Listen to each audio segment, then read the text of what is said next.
अच्छा, kinetic energy को अगर आप थोड़ा सा और मॉडिफाई करके देखो तो उसमें एक और पॉसिबिलिटी भी बन सकती है। इन शॉर्ट एक और डेरिवेशन भी इस टॉपिक से बन सकती है। और वो ये होगी कि अगर लेट्स सपोज वो आपसे कहीं क्वेश्चन में इस तरह से पूछते हैं कि kinetic energy in terms of mass and momentum. ठीक है, काइनेटिक एनर्जी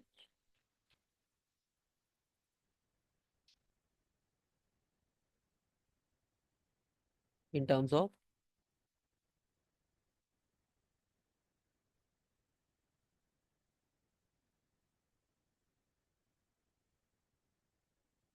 एंड मोमेंटम। तो kinetic energy in terms of mass and momentum अगर आपने फाइंड आउट करना हो, या बेसिकली उसके लिए डेरिवेशन ही आती है, एक उसकी इक्वेशन है, एक उसका फॉर्मूला बनता है बेसिकली। अब वो बनेगा कैसे, तो सबसे पहले मोमेंटम की अगर बात करें, ये मोमेंटम का फॉर्मूला आ गया P equals to M V. और काइनेटिक एनर्जी की अगर बात करें तो उसका फॉर्मूला होता है half M we square.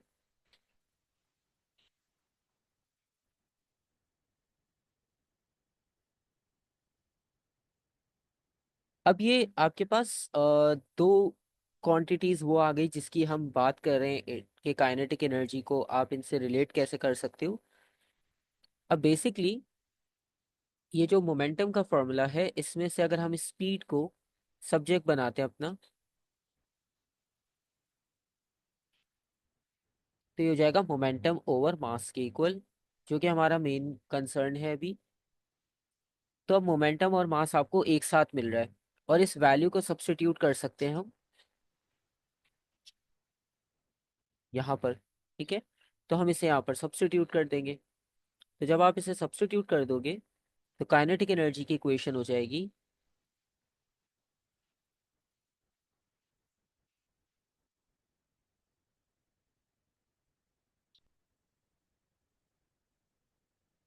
P over M square.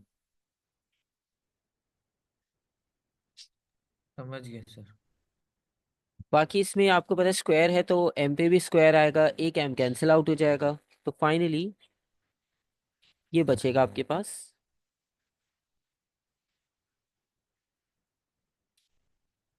और आप इसे ऐसे भी लिख सकते हो।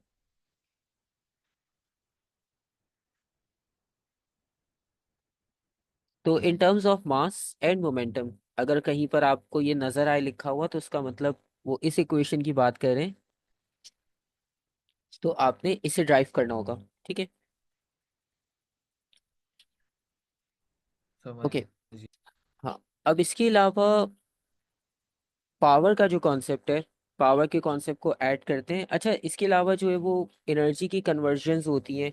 जैसे आपको पता है कि बहुत सारे प्रोसेस हमने आईजीसीएसई लेवल्स में पढ़े होते हैं कि आप इलेक्ट्रिसिटी अगर बनाना चाह रहे हो तो आप डैम की एग्जांपल आपने पढ़ी होती है, जियोथर्मल की एग्जांपल होती है।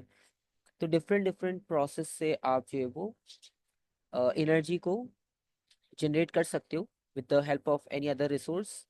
क्योंकि एनर्जी को हम क्रिएट तो नहीं कर सकते, लेकिन हाँ किसी दूसरे एनर्जी के सोर्स से जनरेट कर सकते हैं। तो ये चीज़ हमें बहुत क्लियरली पता है law of conservation of energy के थ्रू। प्लस थोड़ा सा आगे चलेंगे तो आपको एक और टर्म मिलती है पावर की। और पावर एक ऐसी टर्म है जो हम डेली लाइफ में यूज़ करते ही हैं normally. Powerful machine, powerful car, कोई भी डिवाइस है पावरफुल है। तो पावरफुल का वर्ड जो होता है बेसिकली वो इसलिए यूज़ किया जाता है हमारी डेली लाइफ में भी, कि वो जिस फील्ड में भी वो डिवाइस या जिस चीज़ की आप बात कर रहे हो वो उस फील्ड में फास्ट होती है।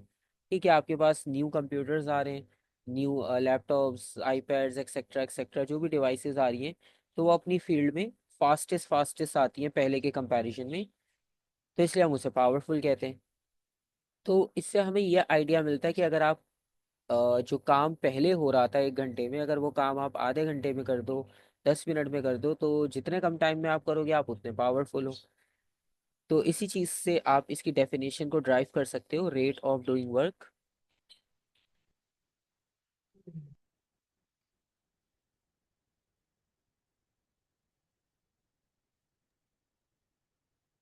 अच्छा, रेट का वर्ड क्या एक्सप्लेन करता है आपको? रेट का वर्ड क्या यहाँ पर एक्सप्लेनेशन देगा, क्या डिफाइन करेगा? Over time divided by time. Over time, बिल्कुल सही। तो जब भी टाइम के साथ क्वांटिटी कंपेयर होती है, स्पेशली साइंसेज में, तो कोई भी साइंस आप पढ़ रहे हो तो उसमें रेट का मतलब सेम ही रहेगा, चाहे बायोकेमिस्ट्री कोई भी हो। अच्छा, जरूरी नहीं सिर्फ वर्क डन की बात हो सकता है एनर्जी कन्वर्जन हो रही हो।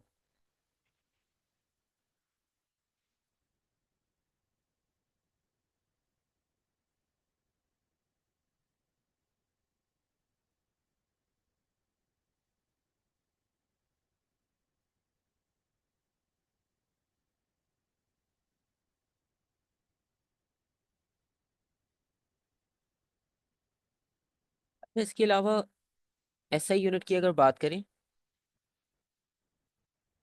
तो पावर का यूनिट होगा वॉट्स। डब्ल्यू। और ये स्केलर क्वांटिटी है।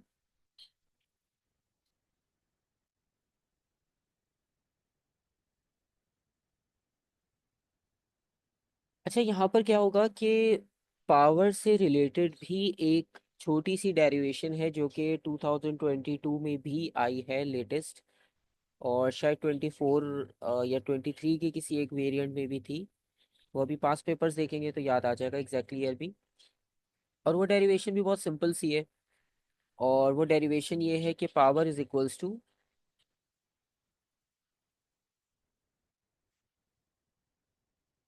Force into velocity. तो पावर इसके इक्वल भी होती है। अगर हम डेफिनेशंस देखें तो उसके accordingly power work over time और एनर्जी ओवर टाइम। लेकिन पावर जो है वो फोर्स इंटू वेलोसिटी के भी इक्वल है, ये आपने प्रूव करना है। तो इसमें कोई मुश्किल नहीं है। बेसिक फॉर्मूला जो है power is equals to work done upon time, इससे हम स्टार्ट करेंगे। वर्क डन का फॉर्मूला यहाँ पर सब्स्टिट्यूट करेंगे, F into D.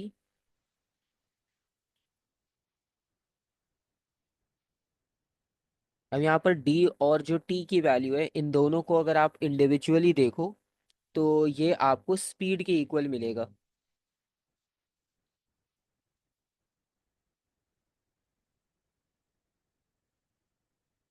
D over T के इक्वल मिलेगा। और डी ओवर टी का मतलब है कि ये स्पीड या वेलोसिटी का फॉर्मूला होता है डिस्टेंस अपॉन टाइम।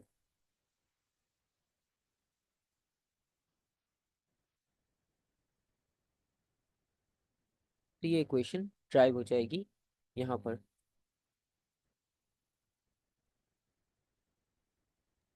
समझ गए सर। ठीक है, ये वाली इक्वेशन भी आपको मिलेगी, लाजमी मिलेगी पेपर में। और फिर इसी इक्वेशन को वो यूज करके क्वेश्चन नेक्स्ट पार्ट में दे देते हैं, तो 2 3 4 मार्क्स इससे इजीली मिल जाते हैं एग्जाम में। और बाकी दूसरा फॉर्मूला देख ही चुके हैं, प्लस इसका ऐसा यूनिट भी लिख चुके हैं, वॉट्स। अच्छा, इसके बाद फिर एफिशिएंसी का कॉन्सेप्ट आ जाता है। और एफिशिएंसी आपको पता ही है, जैसे आप परसेंटेज क्या कहते हैं कैलकुलेट करते हो। तो परसेंटेज जब हम अपने नंबर्स की कैलकुलेट कर रहे होते हैं तो परसेंटेज में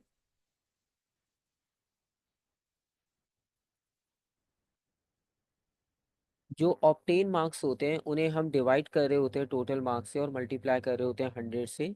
इसी तरह से आपके पास जो एनर्जी के सोर्सेज होंगे उनमें से जो आपको आउटपुट मिल रहा होता है उसे हम डिवाइड करके देखते हैं इनपुट से और मल्टीप्लाई कर देते हैं 100 से। समझ।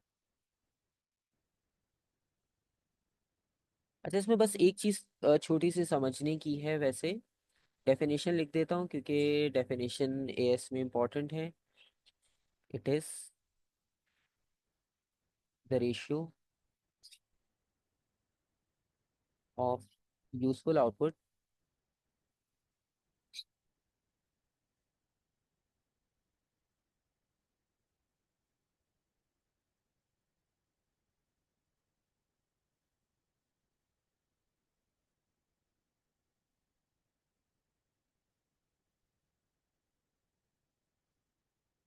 To the required input. ठीक है। तो यहाँ पर वैसे तो इसकी डेफिनेशन और फॉर्मूला में कोई ऐसी चीज़ नहीं है जो पहली बार हम देखें।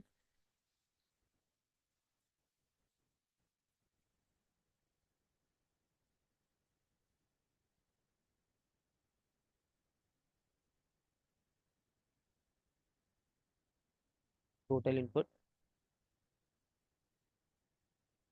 रिक्वायर्ड इनपुट का मतलब ये हुआ जो भी डिवाइस है उसका कुछ ना कुछ क्राइटेरिया होता है कि इतना वोल्टेज इसे चाहिए, तो वो रिक्वायर्ड इनपुट है बेसिकली, मल्टीप्लाई बाय 100। और कहीं कहीं पर अगर परसेंटेज साइन रिक्वायर्ड नहीं है तो आप विदाउट 100 भी लिख सकते हो, कोई मसला नहीं है।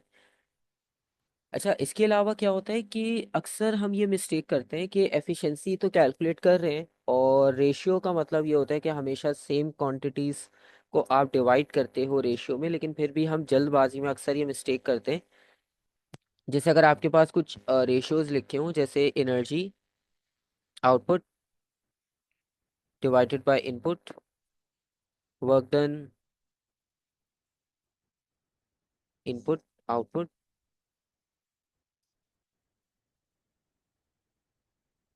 पावर आउटपुट पावर इनपुट,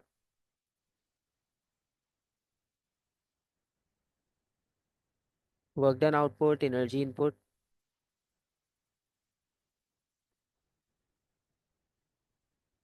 ठीक है। तो ये सब वैलिड है। लेकिन अगर इनके अलावा आप एक रेशियो इस तरह का देखते हो कहीं पर,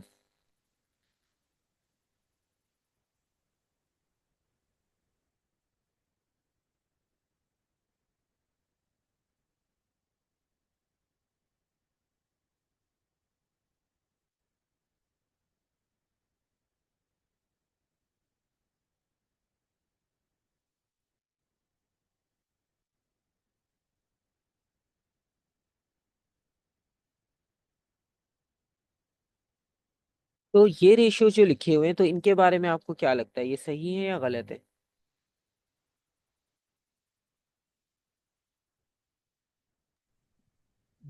जी।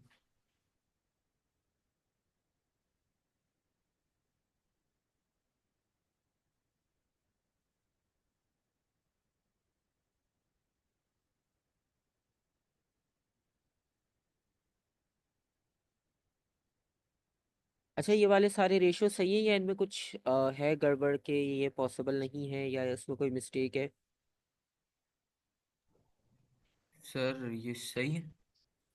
अच्छा, इसमें पता है एक मिस्टेक क्या है? इसमें मिस्टेक जी। ये है कि आपके पास जहां जहां पावर लिखा हुआ है, ठीक है, वो जी। डिवाइड हो रहा है, या पावर जो है वो डिवाइड कर रही है एनर्जी और वर्क डन को, ठीक है। इससे मतलब ये हुआ कि पावर और वर्क डन दोनों अलग अलग क्वांटिटीज हैं, ठीक है। तो जब अलग अलग क्वांटिटीज होती हैं तो इनको आपने एफिशिएंसी के रेशियो में नहीं लिखना होता। ये सारे रेशियोज गलत हैं, ठीक है। तो इनको आइडेंटिफाई करने का आसान सा तरीका होता है कि अगर आपको सेम क्वांटिटीज में। सेम क्वांटिटीज हो, वरना और आसान करने के लिए दोनों की यूनिट्स देख लो आप। क्योंकि रेशियो में आपको पता है कोई यूनिट नहीं आता, रेशियो में सिर्फ एक नंबर आता है फाइनल, ठीक है। जी। तो रेशियो इसमें कोई भी नहीं आता, सही है। समझ गए। तो ये आपके पास इसमें एक इम्पॉर्टेंट थोड़ी सी इंफॉर्मेशन थी कि जिससे आपको कुछ हेल्प हो जाती है अक्सर, क्योंकि हम जल्दबाजी में समझते हैं कि ठीक है कर लेते हैं, फॉर्मूला तो यही था ना, लेकिन हम बेसिक को जो है वो वहाँ पर इग्नोर कर देते हैं। कुछ क्वेश्चंस देख लेते हैं इससे रिलेटेड कि पास पेपर्स में किस फॉर्म में आए हैं क्वेश्चंस।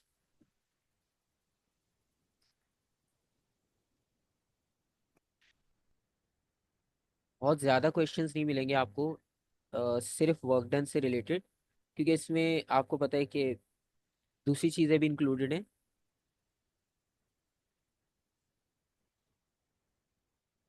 ओके, तो ये आपके पास बुकलेट आपको मैं सेंड कर दूंगा, इसमें से आप क्वेश्चंस भी खुद से प्रैक्टिस कर सकते हो।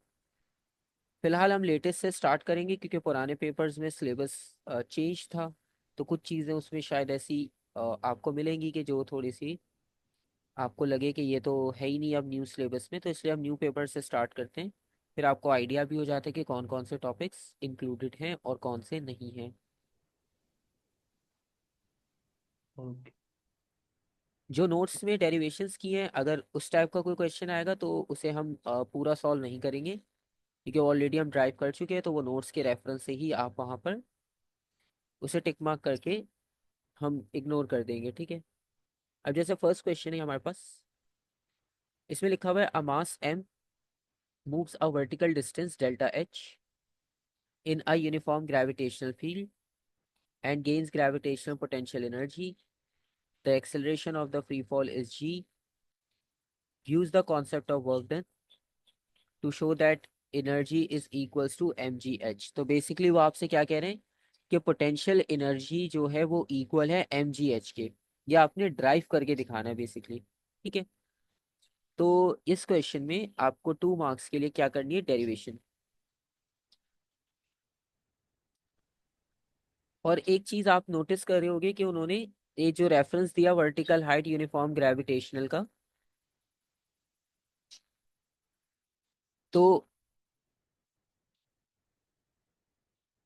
ग्रेविटेशनल पोटेंशियल एनर्जी जो है वो आपके पास इसके इक्वल है। ठीक है, तो ये हमने डेरिवेशन ऐसे ही की थी। तो आपने कोई इसमें डिस्क्रिप्शन तो लिखनी नहीं है, सिर्फ आपने स्टेप्स शो करने। तो ये आपको नोट्स में से मिल जाएगी डेरिवेशन, हम दोबारा दोबारा नहीं लिखेंगे ताकि टाइम सेव हो जाए, क्योंकि ऑलरेडी हम कर चुके हैं डिस्कस। बी पार्ट देखते हैं। 0.6 kg mass is attached to a spring which is wrapped around the wheel of a generator as shown in figure 4.1. The mass is held stationary above the floor. When released, the mass initially accelerates and then falls at a steady speed and spins the wheel. The generator causes a current in a resistor. Air resistance is negligible. State the main energy change when the mass is falling at a steady speed. ठीक है, तो आप एक बार और setup देख लो, तो आपको ये इजीली समझ आ जाएगा कि यहाँ पर एक व्हील कनेक्टेड है और व्हील के साथ एक स्ट्रिंग आ रहा है। ठीक है, अब ये जी स्ट्रिंग इसके ऊपर समझ लो आप पूरा रैप हुआ हुआ है। ठीक है, जैसे नॉर्मली होता है ना, आप अगर स्ट्रिंग को किसी भी टॉप के साथ बांध के फिर उसे आप रोटेट करो तो स्पिन करने लग जाता है। तो यहाँ जी पर भी इसी तरह का सिनेरियो होगा कि यहाँ पर आपके ओ, पास व्हील है और व्हील के साथ आपने थ्रेड कनेक्ट किया और उसके साथ एक हैवी लोड रख दिया। अब उससे क्या होगा, आपको खुद इस पे फोर्स नहीं लगानी पड़ेगी, आप इस मास को रिलीज कर दो। ठीक है, तो आप इस मास को रिलीज कर दोगे तो ये क्या ग्रेविटेशनल करेगा। पोटेंशियल एनर्जी होगी जीपी। हाँ, तो बेसिकली आपने इसमें बस ये बताना है कि मेन एनर्जी जो है वो किस फॉर्म में कन्वर्ट होगी, तो ग्रेविटेशनल पोटेंशियल एनर्जी। और वो कह रहे हैं state the main energy change when the mass is falling at a steady speed. और एयर रेजिस्टेंस नेग्लिजिबल है, तो ग्रेविटेशनल पोटेंशियल एनर्जी किस फॉर्म में कन्वर्ट होगी। Electric energy. अच्छा, इलेक्ट्रिकल एनर्जी जो है वो, केमिकल। इलेक्ट्रिकल तो जनरेटर प्रोड्यूस करेगा। ठीक है, और उसके अलावा और आपके कुछ माइंड में आ रहा हो कि और क्या पॉसिबिलिटी हो सकती है, क्योंकि उन्होंने कहा state the main kinetic. Energy change when mass is falling at a steady speed. तो यहाँ पर जो बेसिकली आपके पास आंसर बनेगा ना, वो बनेगा, पहला वाला पार्ट तो सही है, और दूसरा जो कॉन्सेप्ट होगा वो आप लिखोगे यहाँ पर थर्मल। अच्छा, यहाँ पे थर्मल पता है इसलिए लिखा है क्योंकि आपके पास जो थ्रेड है वो रैप हुआ होगा उसके ऊपर, तो सबसे पहले क्या होगा, फ्रिक्शन। सही है, तो सबसे मतलब इलेक्ट्रिसिटी तो बिल्कुल हमारा मेन पर्पज है ना, वो तो हमें सबसे लास्ट में मिलेगी, इसलिए उन्होंने क्लियरली लिखा हुआ है मेन एनर्जी चेंज। ठीक है, तो इस चैप्टर में ना इस तरह के क्वेश्चन एमसीक्यूज भी जब हम करेंगे तो उसमें आपको नजर आएंगे, और कुछ जगह सर तो अगर वो यूजफुल एनर्जी चेंज नहीं बताना था, यूजफुल नहीं, ग्रेविटेशनल टू। उन्होंने बस कहा है state the main energy change when the mass is falling at a steady speed. ठीक है, इनमें यहीं पर बस थोड़ी थोड़ी कंफ्यूजन आएगी, क्वेश्चंस करोगे ना तभी आइडिया होगा। ठीक है, ऐसा नहीं है कि समझ। मतलब आपको पता नहीं था, आपको पता है कि ग्रेविटेशनल से थर्मल भी बन सकती है, लेकिन अगेन वही बात है कि क्वेश्चंस करेंगे तो केसेस का आइडिया होगा। ठीक है, अच्छा जी कुछ जगह पर ना क्वेश्चन में वो आपको बोल्ड करके भी लिख कर देते हैं, जैसे यहाँ पे मेन एनर्जी चेंज था ना, वो इसको बोल्ड कर देंगे, तो वो एक तरह से आपको हिंट दे रहे होंगे कि यहाँ पर कुछ अलग से पूछा जा रहा है, नॉर्मल आपने नहीं सोचना, थोड़ा और डीप में सोचना है। ठीक है, क्योंकि देखो जब सबसे पहले थ्रेड रोल होगा ना, तो सबसे पहले क्या होगी, फ्रिक्शन। सही, क्योंकि फ्रिक्शन होगी तभी तो वो रोल कर पाएगा, अगर फ्रिक्शन नहीं होगी तो थ्रेड तो स्लिप हो जाएगा, व्हील रोटेट ही नहीं करेगा। सही है। और क्योंकि ओके। हमारे पास मास को जो हम यहाँ से ड्रॉप कर रहे हैं, तो मास को ड्रॉप करना हमारा मेन पर्पस नहीं है, हमारा मेन पर्पस क्या है, स्पिन करना है व्हील को। सही है। तो मास से हमारा कोई लिंक नहीं है, क्योंकि मास का काम है सिर्फ उस व्हील को रोटेट करना। ठीक है। समझ गया। तो इस वजह से यहाँ पर थर्मल लिखा है हमने। और नेक्स्ट पार्ट देखते हैं। When falling at a steady speed, mass in B falls through a vertical distance of 1.4 meter in a time of 4 seconds. This causes a current of 90 milliampere in the resistor, and the resistance of the resistor is 47 ohms. Calculate the rate of work done by the falling mass. तो अब हमारे पास एक quantity आ गई, vertical distance. Vertical distance यानी height कह सकते हैं हम इसे। टाइम की वैल्यू आ गई। अच्छा, इसमें थोड़ा सा करंट और रेजिस्टेंस भी आ गया है। ये करंट है, ये रेजिस्टेंस। तो देखते हैं कि हम इसको अगर इसके बगैर सॉल्व कर पाएंगे तो अच्छा होगा। ठीक है। और अभी सर फिलहाल हमने चार्ज, चार्ज वॉट होता है या फिर जूल्स होता है? चार्ज, चार्ज होता है Coulomb's, okay okay. Current ampere और वोल्टेज वोल्ट्स। सही। अच्छा, अब इसमें आपने वर्क डन फाइंड आउट करना है, रेट ऑफ वर्क डन। अच्छा, रेट ऑफ वर्क जी। डन का मतलब क्या हुआ कि W/T, राइट। वर्क डन को टाइम से डिवाइड करेंगे तो वो क्या लाएगा, rate of work done. It means आपसे वो क्या पूछ रहे हैं, पावर, इन शॉर्ट। समझ गया। वो आपसे इसी के बारे में बात कर रहे हैं इनडायरेक्टली। ठीक है। अच्छा, अभी क्योंकि करंट और रेजिस्टर आ गया, अभी हम करंट की तरफ तो नहीं जाएंगे क्योंकि वो अभी हमारा मेन कंसर्न ही नहीं है। तो उसके अलावा हम इसे ट्राई करते हैं कि आपको ऐसी क्वांटिटीज मिल जाएं कि जिसकी हेल्प से आप इसे सॉल्व कर सको। प्रीवियस डायग्राम में मास की वैल्यू एक थी जो आप यूज कर सकते हो, 0.6। तो वो मैं यही लिख देता हूँ ताकि आपको याद रहे वो वैल्यू भी। ये सारी क्वांटिटीज गिवन है आपके पास। अब आप देखो कि पावर, करंट और रेजिस्टर को साइड में रख दो अभी, क्योंकि इलेक्ट्रिसिटी अभी हम चैप्टर कर नहीं रहे। करंट और रेजिस्टर के अलावा क्वांटिटीज को देखो कि क्या आप उनसे पावर कैलकुलेट कर सकते हो या नहीं।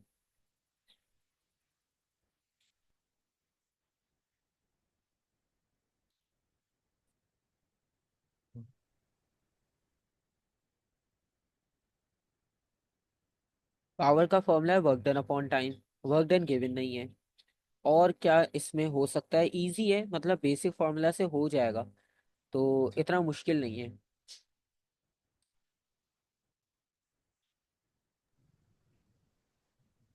सर इसमें हम डिराइव करेंगे ओके, क्या ड्राइव करेंगे, work done. Work done. Okay. अच्छा, अब यहाँ पर पता है क्या होगा कि अब वर्क डन को थोड़ा सा हमें स्प्लिट करना होगा, बिल्कुल, क्योंकि वर्क डन डायरेक्ट तो गिवन नहीं है। वर्क डन इक्वल होता है फोर्स इनटू डिस्प्लेसमेंट के। ठीक है।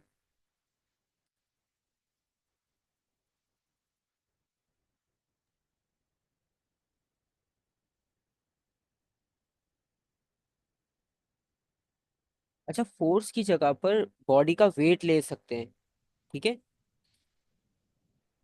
ठीक। तो बॉडी का वेट हमें मास से मिल जाएगा।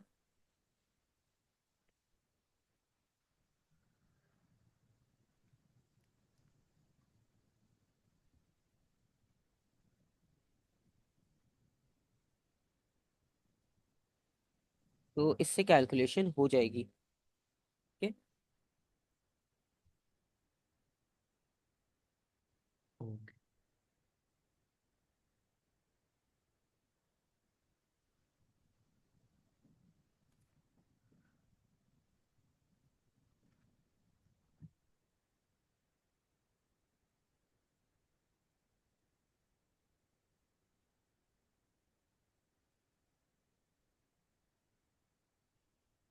तो यहाँ पर आपके पास कैलकुलेशन हो जाएगी, और इलेक्ट्रिसिटी टू वाले पॉइंट फॉर्मूला से भी कर सकते थे, लेकिन वो अभी हम नहीं बात कर रहे उसकी, क्योंकि अच्छा 9.81 होगा, क्योंकि आपके पेपर में ऊपर वैल्यू 9.81 लिख कर दी जाती है, तो आप भी वही लिखना।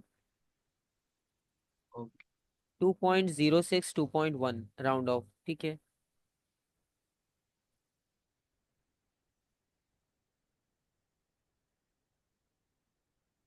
अच्छा, अब नेक्स्ट टू है power point zero five dissipated. At हाँ, तो पावर डिसिपेटेड इन रेजिस्टर है, तो ये हम नहीं करेंगे अभी, क्योंकि इलेक्ट्रिसिटी से रिलेटेड है। तो अब क्योंकि ये पावर नहीं कैलकुलेट होगी, तो एफिशिएंसी भी नहीं कर पाएंगे हम, तो फिलहाल इसे हम यहीं पर रोकेंगे। ठीक है, ताकि अभी हमारा फोकस सिर्फ वर्क डन वाले टॉपिक्स पे रहे। और पीछे चलते हैं।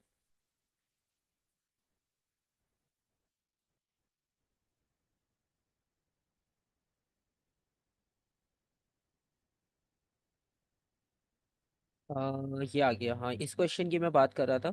ये आया है 22 में। तो यहाँ पर आप देखो, दूसरी डेरिवेशन भी आ गई। ठीक है, तो सबसे पहले पावर को डिफाइन करना है, और पावर का फॉर्मूला क्या होता है?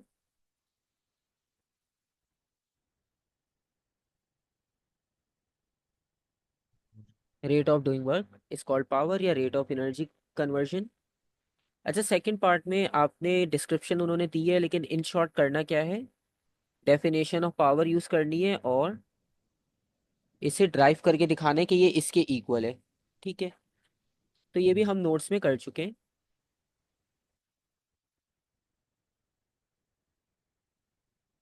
लिखने से जब बाद में आप कभी देखोगे क्वेश्चन, क्योंकि इससे ये होगा ना कि पास्ट पेपर सॉल्व हो रहे हैं डायरेक्टली, तो आपको जब मिलेगा कहीं क्वेश्चन 2022 का, तो आपको पता होगा कि ये तो बुकलेट में था, तो आप इसे क्रॉस चेक कर लोगे। ठीक है, और फिर याद होगा कि हाँ डेरिवेशन नोट्स में है, तो वो आपको नोट्स में मिल जाएगी यहाँ से। ठीक है, तो बार बार एक चीज़ को रिपीट करने की नीड नहीं होगी हमें। ओके। अच्छा, इसके अलावा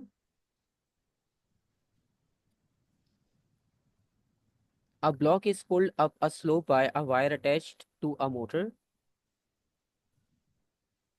The useful power output of the motor is 56 watt.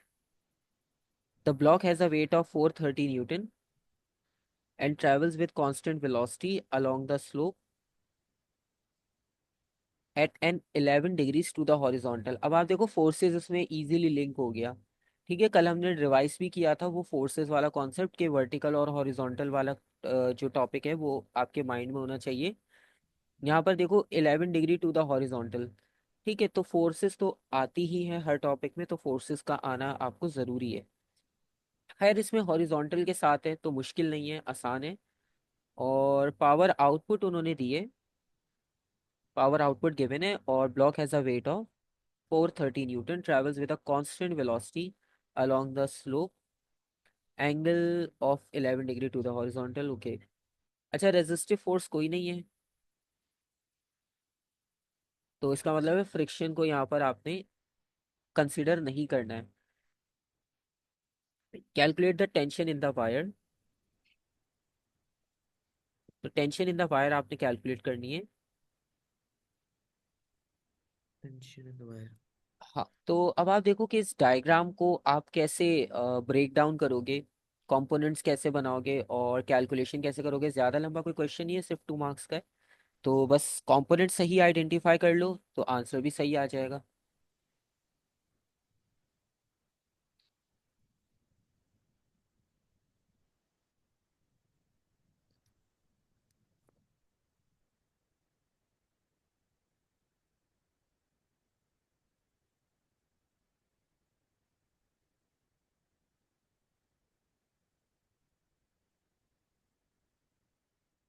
Tension in the wire. अच्छा, इसमें आपको पता है कि जो टेंशन होगा, ठीक है, अब वो जो टेंशन की वैल्यू है वो ना तो हॉरिजॉन्टल में है ना तो वो वर्टिकल में। ठीक है, जी। तो इसका मतलब ये हुआ कि डायरेक्टली वो कंपोनेंट में आएगा। ठीक है, तो इसको ना तो आप सिर्फ हॉरिजॉन्टल में लोगे ना वर्टिकल में, आप इसके पहले कंपोनेंट्स बनाओगे, और कंपोनेंट्स बनाने के हिसाब से अगर आप देखो, तो क्योंकि ब्लॉक का वेट होगा डाउनवर्ड, जैसे हमने कल किया था, बल्कि ये वाली एग्जांपल हमने कल ही तो की थी, स्लोप वाली। जी जी जी। तो ये वेट हो जाएगा इसका। और इसके हिसाब से जो कंपोनेंट्स बनेंगे, एक बनेगा इसके बिल्कुल सरफेस के वेट वेट परपेंडिकुलर। हाँ। जी। और एक बनेगा इसके साथ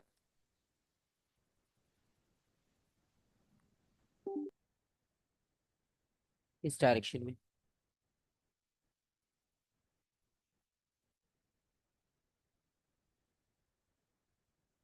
अच्छा, इसमें कंपोनेंट्स की बात कर रहे थे तो हमें कंपोनेंट्स बनाने। तो कंपोनेंट्स जो होंगे वो आप देख ही सकते हो कि किस तरह से बनेगा, लास्ट टाइम जिस तरह से डिस्कस किए थे स्लोप के लिए, उसी तरह से सर, कंपोनेंट। वेट ये जो परपेंडिकुलर टू द सरफेस है वो बिल्कुल उसके ऑपोजिट एक नहीं होगा? हाँ, वो तो नॉर्मल रिएक्शन होगी। अच्छा, उससे हमारा कोई काम भी नहीं है अभी, क्योंकि अभी हमें टेंशन जो है वो कैलकुलेट करनी है। तो हमारा जो क्या कहते हैं नॉर्मल रिएक्शन है, उससे हमारा कोई लिंक ही नहीं है अभी फिलहाल। ठीक है। हमारा जो मेन पर्पस है वो टेंशन के ऑपोजिट वाले कंपोनेंट से है। ठीक है। तो इसका जो ऑपोजिट कंपोनेंट होगा ठीक। वो इक्वल हो जाएगा W साइन 11 के, क्योंकि एंगल गिवन है 11। ठीक है। ठीक है। और जो डाउनवर्ड होगा वो कॉस। 11। ठीक है। ठीक। तो अब आपको पता है कि टेंशन को अगर फाइंड आउट करना है, तो टेंशन के जो ऑपोजिट कंपोनेंट है वो अगर आप फाइंड आउट कर लो तो टेंशन बिल्कुल उसके इक्वल होगी। ठीक है, क्योंकि फ्रिक्शन तो है नहीं यहाँ पर। तो इससे आपको ये चीज़ क्लियर हो जाएगी कि यहाँ पर जो फोर्स होगी टेंशन की,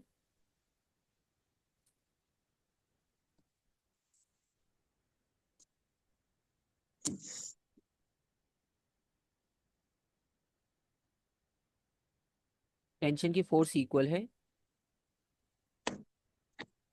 साइन 11 के। ठीक है। और दूसरी बात ये कि आप इसे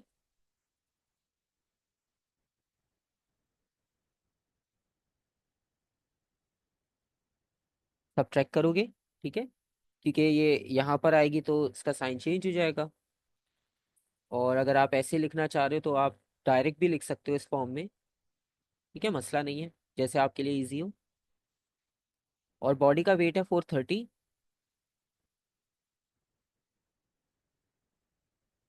मल्टीप्लाई बाय साइन 11।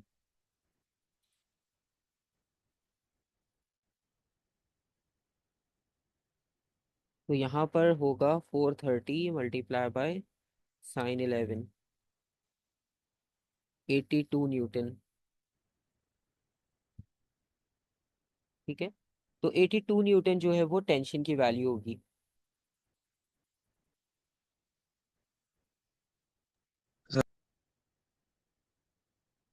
अच्छा, अब ये वाला पार्ट हो गया टेंशन की कैलकुलेशन के लिए। और अब नेक्स्ट पार्ट देखते हैं, स्पीड ऑफ द ब्लॉक। अच्छा, स्पीड के लिए आपको पता है कि इक्वेशन ऑफ मोशंस होती हैं, वो आप यूज़ कर सकते हो। ठीक है। और उसके अलावा जो है वो काइनेटिक एनर्जी में भी स्पीड आती है। तो जब भी आप कोई इक्वेशंस, कोई भी क्वांटिटी सॉल्व करो तो उसकी पॉसिबिलिटीज आप दिमाग में सोच लिया करो उसी वक्त कि ये किस किस फॉर्मूला से हो सकती है। और क्वेश्चन में कुछ है भी नहीं, बट डायरेक्ट उन्होंने बोला speed of the block find out करनी है। तो स्पीड ऑफ द ब्लॉक का मतलब ये हुआ कि आपके पास 1 मार्क का क्वेश्चन है तो बहुत ही स्ट्रेट फॉरवर्ड होना चाहिए। अच्छा, क्वेश्चंस जब दिए होते हैं ना, एक चीज़ और भी है, आप जब क्वेश्चन सॉल्व कर रहे हो ना तो उनकी थोड़ी सी टेक्निक ये होती है कि अगर आप एक क्वेश्चन का थर्ड फोर्थ पार्ट कर रहे हो और उसमें आपको कुछ ऐसा है जो समझ नहीं आ रहा, अब जैसे 1 मार्क का है तो अब आप बोलोगे 1 मार्क में क्या ऐसा डायरेक्ट लगाएं कि 1 मार्क के लिए इजीली सॉल्व हो जाए। तो आप उसकी क्वेश्चन के प्रीवियस पार्ट्स में से हिंट निकालो। जैसे उन्होंने सबसे पहले आपको डेरिवेशन दी थी P is equals to F V की। सही है, अब आपने फोर्स फाइंड कर ली, V आपने फाइंड आउट करना है। और क्वेश्चन में आप देखो पावर गिवन है 56। तो इसका मतलब ये हुआ कि ये वाली इक्वेशन आपके पास यहाँ पर डायरेक्ट यूज हो जाएगी। सही है। सही।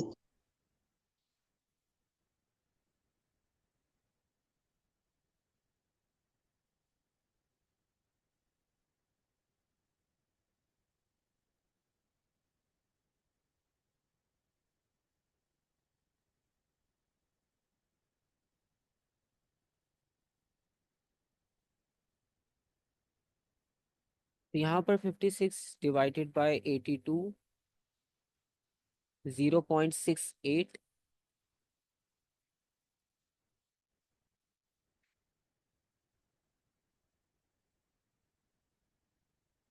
मीटर पर सेकेंड।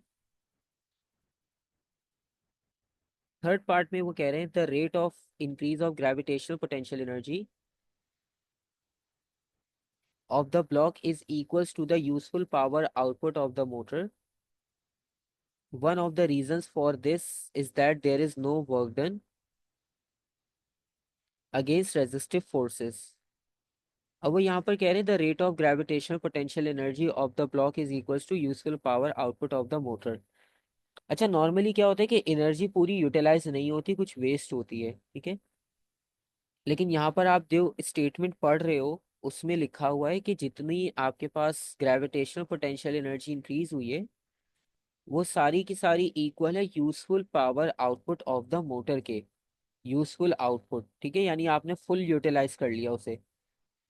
अच्छा, उन्होंने खुद एक रीजन बताया, एक रीजन तो ये कि हमने फ्रिक्शन को कंसिडर ही नहीं किया, ठीक है। तो जब फ्रिक्शन को कंसिडर नहीं करेंगे तो डेफिनेटली आंसर तो मैक्सिमम ही आएगा, ठीक है, क्योंकि वेस्ट फॉर्म तो आपने ली नहीं। ठीक है, यहाँ तक समझ आ गया? यहाँ तक कोई क्वेश्चन, कोई कंफ्यूजन? नहीं सर। ओके। उसके अलावा अब वो पूछ रहे हैं कि अगर आप मोशन को कंसिडर करते हो तो एक और रीजन बताना है कि किस रीजन की वजह से ये एनर्जी और जो आपके पास आउटपुट है वो बिल्कुल सेम आएगा, मतलब बिना किसी लॉस के, ठीक है। तो मोशन की टर्म्स में सोचना है आपने। तो अब वापस ऊपर जाते हैं, डायग्राम पे देखते हैं कि स्टेटमेंट्स क्या क्या लिखी हुई थी। अच्छा, यहाँ पर लिखा हुआ था a force F takes time to move an object through a displacement at a constant velocity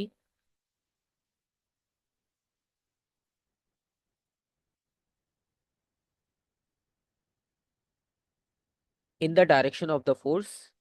The work done by the force is W, ठीक है। तो यहाँ पर एक आपके पास जो ऑब्जेक्ट था आप इसे कांस्टेंट स्पीड से ऊपर की तरफ लेकर आ रहे हो, ठीक है, कांस्टेंट स्पीड से। और ओके। बाकी यहाँ पर वैल्यूज गिवन थी, ये तो खैर हमने सारी यूज कर ली, इसमें तो कुछ ऐसा नहीं था। तो क्या एक और रीजन इसमें ऐसा हो सकता है कि जिससे आप ये कह सकते हो कि बॉडी में जितनी एनर्जी थी वो सारी की सारी यूटिलाइज्ड हो गई?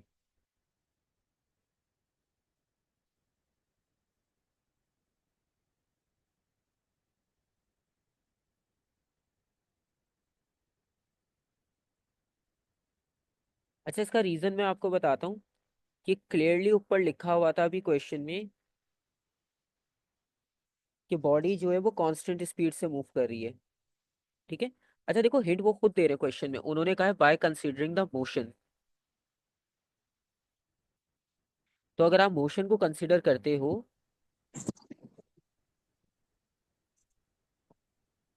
तो यहाँ पर मोशन में उन्होंने क्लियरली बताया था कि बॉडी की स्पीड या वेलोसिटी जो है वो कांस्टेंट है, ठीक है। तो कांस्टेंट जी। वेलोसिटी से आप यहाँ पर जब मूव करोगे तो डेफिनेटली कुछ भी चेंज नहीं आएगा। कांस्टेंट वेलोसिटी का मतलब होता है acceleration zero, net force zero. तो यहाँ पर आप सिंपल सा रीजन लिख सकते हो।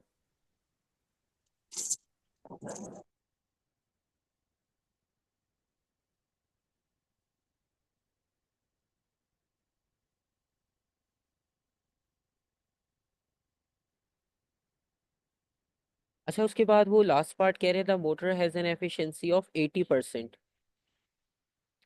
मोटर जो हम यूज कर रहे हैं वो 80% एफिशिएंट है। Calculate the time taken of an input energy. अच्छा, टाइम टेकन फाइंड आउट करना है कि जो input, calculate the time taken for an input energy of 1.2 kilo joules to be supplied to the motor, ठीक है। तो efficiency 80% आ गई। Calculate the time taken for an input energy of 1.2 kilo joules. तो ये है आपके पास इनपुट एनर्जी।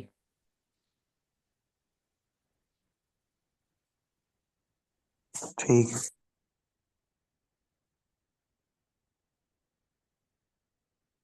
तो इनपुट एनर्जी आ गई, और आपको याद होगा भी ऊपर उन्होंने आउटपुट एनर्जी, आउटपुट पावर दी हुई थी, ये रही power output.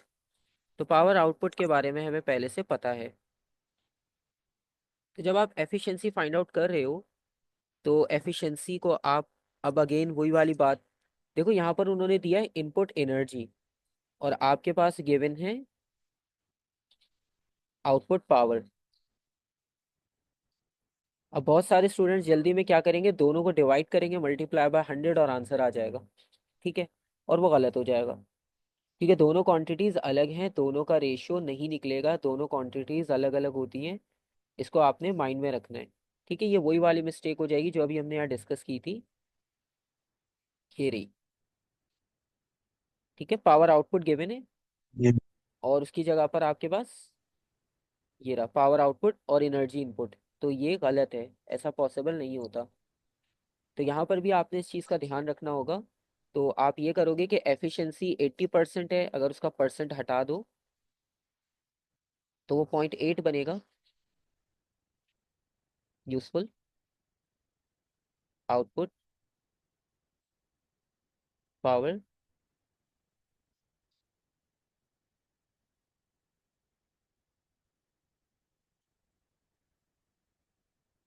Total input power. तो पहले इनपुट पावर आपको कैलकुलेट करनी पड़ेगी, और वो कोई इतना मुश्किल काम नहीं है। एनर्जी गिवन है, ऊपर टाइम भी गिवन था 4 सेकेंड्स का।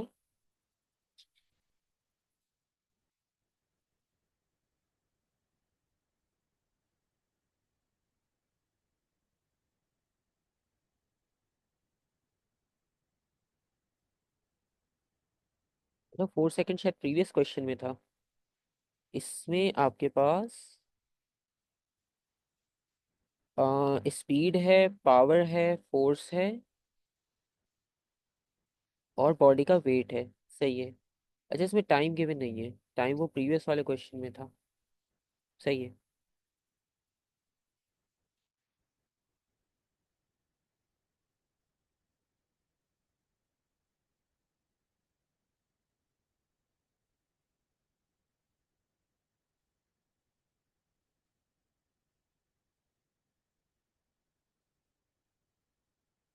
अब यहाँ पर आप इसकी जो कैलकुलेशन करोगे, वो आउटपुट जो है वो 56 है, और इनपुट जो है वो आपने टाइम कैलकुलेट करना है।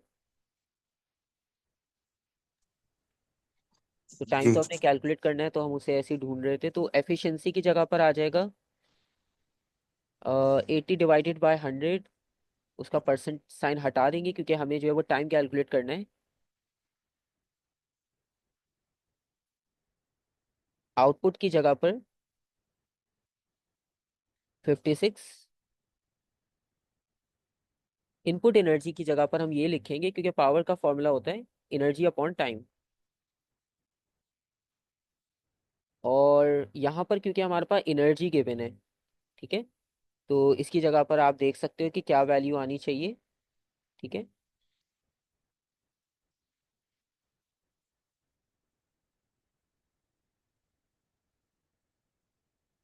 तो यहाँ पर हम लिख सकते हैं 1.2 किलो, किलो का मतलब है 1000।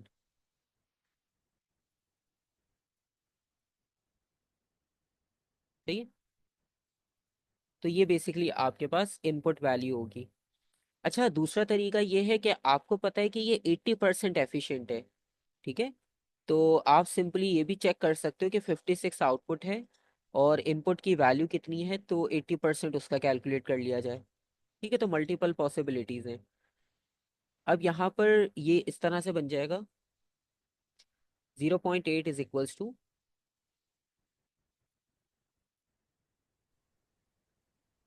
टी डिवाइडेड बाय 1200,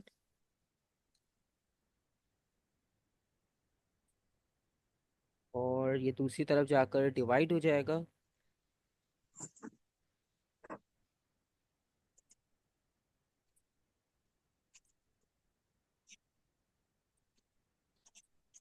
आंसर आएगा 17।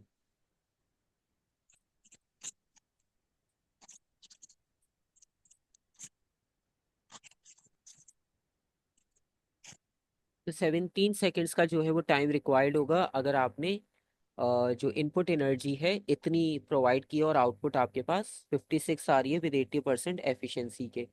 ठीक है। तो ये आपके पास इसका समझ क्वेश्चन गया। इस तरह से कंप्लीट हो जाएगा। ठीक है।